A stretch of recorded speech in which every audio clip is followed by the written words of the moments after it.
Bonjour, shalom, je suis serviteur de Dieu, Alan Rich, où que vous me voyez, vous êtes les bienvenus. Aujourd'hui, nous allons voir 14 prophéties sur Yeshua, Jésus, écrites dans la Première Alliance, l'Ancien Testament, qui ont été accomplies, et nous allons voir les versets bibliques. Il y a bien sûr beaucoup plus de prophéties que cela et plus détaillées, mais nous survolons déjà et vous allez voir comment cela est merveilleux et fantastique. Premièrement, nous allons voir qu'il est né à Bethléem, qu'il est puissant et éternel, né d'une vierge, né dans la tribu de Juda, qu'il y a eu des meurtres d'enfants à sa naissance, qu'il a fui en Égypte, qu'il était zélé pour le temple de Dieu, son entrée triomphante à Jérusalem, qu'il a été vendu à 30 cycles d'argent, le fait qu'il soit silencieux devant ses accusateurs pendant son « procès », qu'il ait prié pour ses ennemis, qu'on ait tiré au sort ses vêtements, qu'il ait été mis dans le tombeau d'un homme riche, évidemment les souffrances et les douleurs pour nos péchés. Ce n'est pas complet, mais cela donne une étendue. Il ne faut pas oublier que ces prophéties ont été données des centaines d'années auparavant, dispersées sur, dans ce cas, 8 livres différents pour 8 époques différentes. Prophétie numéro 1, il est né à Bethléem, ou Bethléem en hébreu, qui veut dire la maison du pain. Nous voyons cela dans Michée, chapitre 5, verset 1. La prophétie dit « Et toi, Bethléem, ou Bethléem, Ephrata, petite entre les milliers de Juda, c'est une toute petite ville, de toi sortira pour moi celui qui dominera sur Israël et dont l'origine remonte aux temps anciens, aux jours de l'éternité. » Bien sûr, puisqu'il s'agit de Yeshua, Jésus, qui a été engendré avant tout, puisque tout a été créé au travers de lui, par lui, même les créatures célestes, les anges et toutes choses dans les cieux et sur la terre. Et nous voyons l'application de cette prophétie, évidemment, dans Luc, chapitre 2, verset 4. Joseph monta de la Galilée, de la ville de Nazareth, là où il vivait, pour se rendre en Judée, dans la ville de David, appelée Bethléem, parce qu'il y avait un recensement, ils ont dû descendre. Il n'y avait plus de place à Jérusalem, donc ils ont été à Bethléem, parce qu'il était de la maison et de la famille de David. Voilà pourquoi il est né à Bethléem, malgré qu'il soit en fait d'origine galiléenne de Nazareth.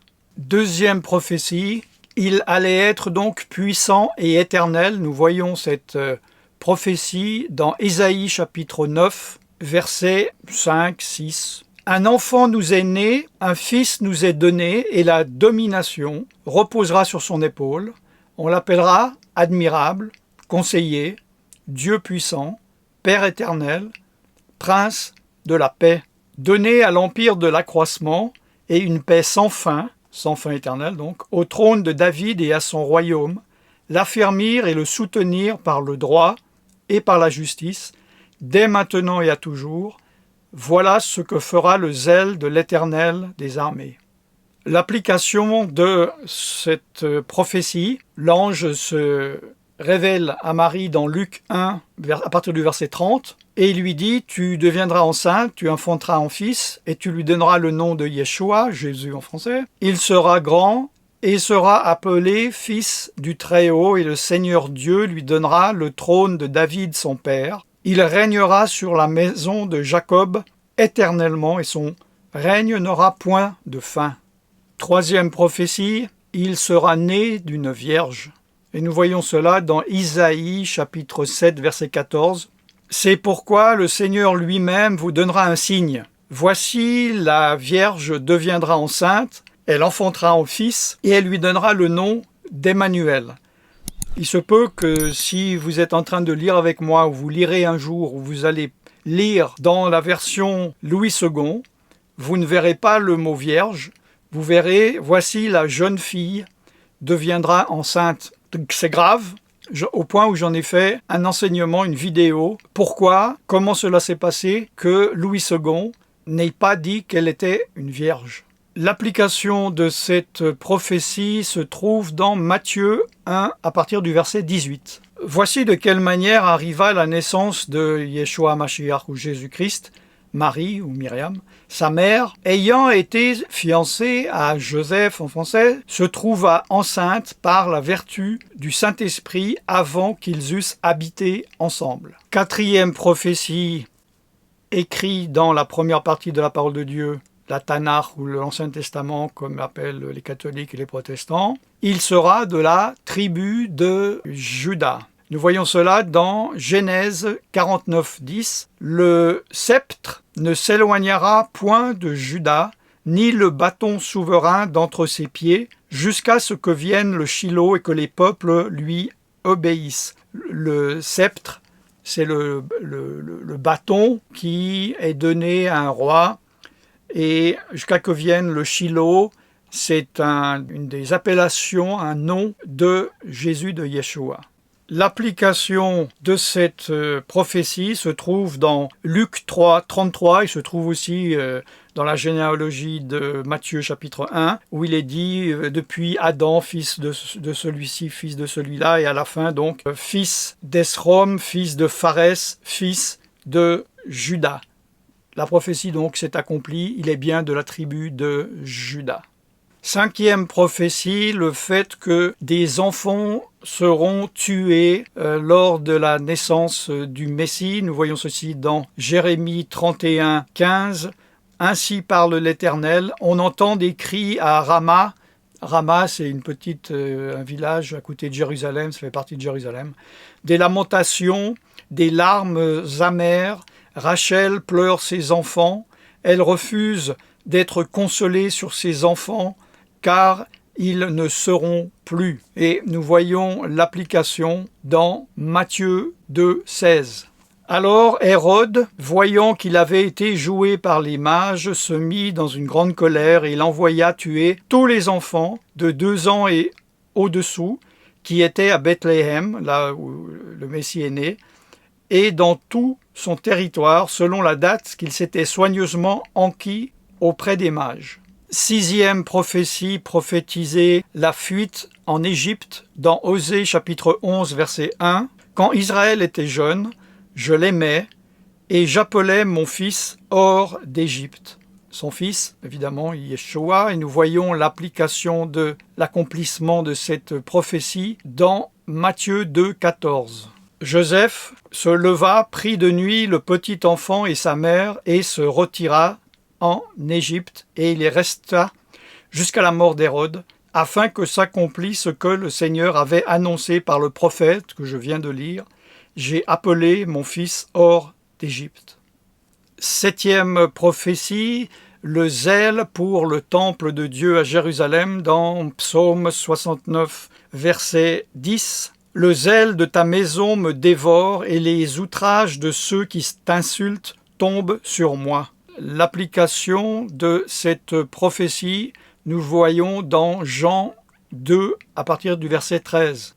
Yeshua ou Jésus trouva dans le temple les vendeurs de bœufs, de brebis et de pigeons et les changeurs assis, les changeurs d'argent. Ayant fait un fouet avec des cordes, il les chassa du temple, ainsi que les brebis et les bœufs. Il dispersa la monnaie des changeurs et renversa les tables.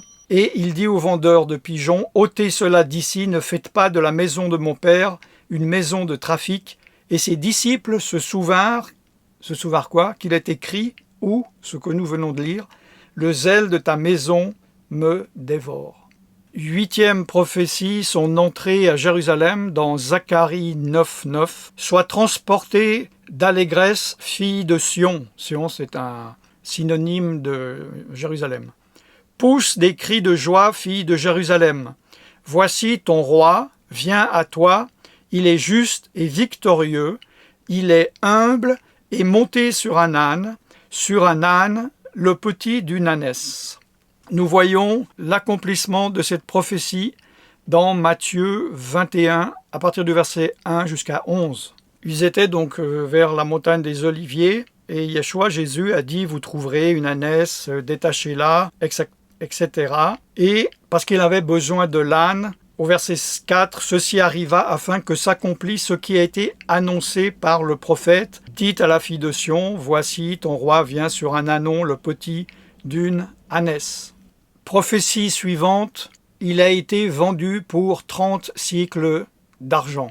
Dans Zacharie, chapitre 11, verset 12, « Si vous le trouvez bon, donnez-moi mon salaire, sinon ne me le donnez pas. » Et ils pesèrent pour mon salaire 30 cycles d'argent.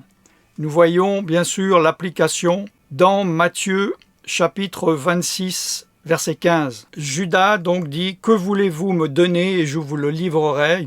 Et lui payèrent 30 pièces d'argent. 10e prophétie sur le Messie, le fait qu'il ait été silencieux devant ses accusateurs. Dans Isaïe 53, 7, il a été maltraité et opprimé, il n'a point ouvert la bouche, semblable à un agneau qu'on mène à la boucherie, à une brebis muette devant ceux qui la tondent, il n'a point ouvert la bouche.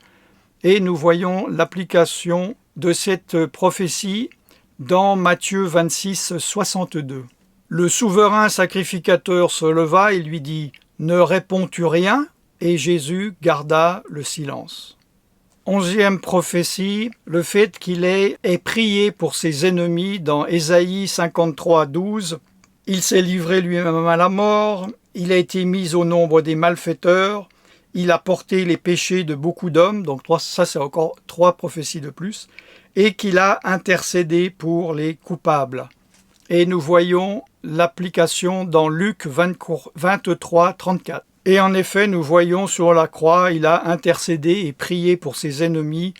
Yeshua dit « Père, pardonne-leur car ils ne savent pas ce qu'ils font. » 12e prophétie, dans Psaume 22, 19, ils ont tiré au sort ses vêtements, et il est dit « Ils se partagent mes vêtements, ils tirent au sort ma tunique. » Et nous voyons cet accomplissement dans Matthieu 27, 35. Après l'avoir crucifié, ils se partagèrent ses vêtements en tirant au sort, afin que s'accomplisse ce qui avait été annoncé par le prophète. Ils se sont partagés mes vêtements et ils ont tiré au sort ma tunique. 13e prophétie, le fait qu'il ait été mis dans le tombeau d'un riche, dans Ésaïe chapitre 53 verset 9. On a mis son sépulcre parmi les méchants, son tombeau avec le riche, quoiqu'il n'eût point commis de violence et qu'il n'ait point de fraude dans sa bouche. Et nous voyons cet accomplissement dans Matthieu 27, 57. Le soir étant venu, arriva un homme riche d'Arimathée nommé Joseph, lequel était aussi disciple de Jésus, et il demanda qu'on mette donc son corps dans son tombeau, accomplissant ainsi la prophétie.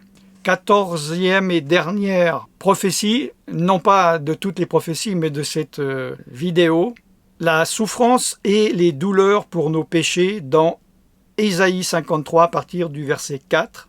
Ce sont nos souffrances qu'il a portées, c'est de nos douleurs qu'il s'est chargé, et nous l'avons considéré comme puni, frappé de Dieu et humilié. Mais il était blessé pour nos péchés, brisé pour nos iniquités. Le châtiment qui nous donne la paix est tombé sur lui, et c'est par ses meurtrissures que nous sommes guéris.